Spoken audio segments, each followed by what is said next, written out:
निगाह अटक गई जहां उन्होंने आईएमडीटी एक्ट का जिक्र किया। ये समझौता सफल क्यों नहीं हुआ?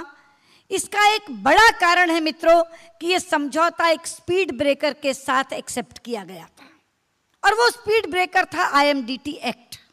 जिस समय समझौते की धाराएं लिखी जा रही थी, उस समय ये बहुत आवश्यक था कि ये कहा जाता कि आईएमडीटी एक्ट रिपील करो।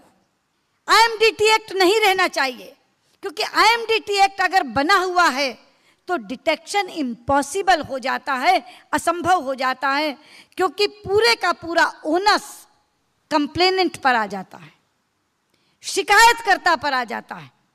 आप कहते हैं कि अमुक व्यक्ति फॉरेनर है, इंडियन नहीं है, तो आपसे अगला सवाल किया जाता है कि लाइए प्रमाण पत्र, लाइए दस्तावेज और बताइए।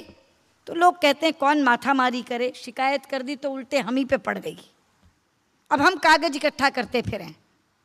जबकि फॉरेनर्स ट्रिब्यूनल एक्ट में ये ओनस उस व्यक्ति पर आता है जो ये कहता है कि मैं इंडियन हूं।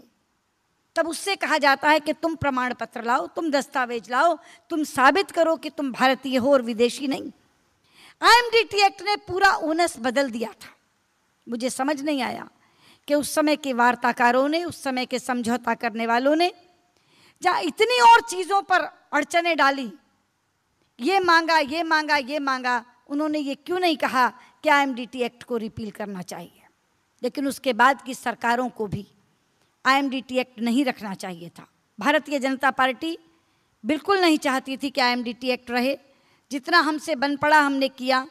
सुप्रीम कोर्ट में जो हमारा एफिडेविट था, बाद में जिस जजमेंट का जिक्र कर रहे थे कल बेज बरुआ साहब, जिसमें वो सुप्रीम कोर्ट की प्रशंसा करते हुए कह रहे थे कि सुप्रीम कोर्ट के माध्यम से उन्हें न्याय मिला, मैं इतना ज़रूर उसमें ऐड करना चाहूँगी कि बेज बरुआ साहब, वो न्याय सुप्रीम कोर्ट केवल इसलिए दे सका कि उस समय की भारत सरकार ने ये एफिडेविट, ये हलफनामा दिया था कि आईएमडीटी एक्ट गलत है और इस आईएमडीटी एक्ट को रिपील करना चाहिए, जो उसके पहले और उसके बाद वाली सरकारों ने नहीं किया था।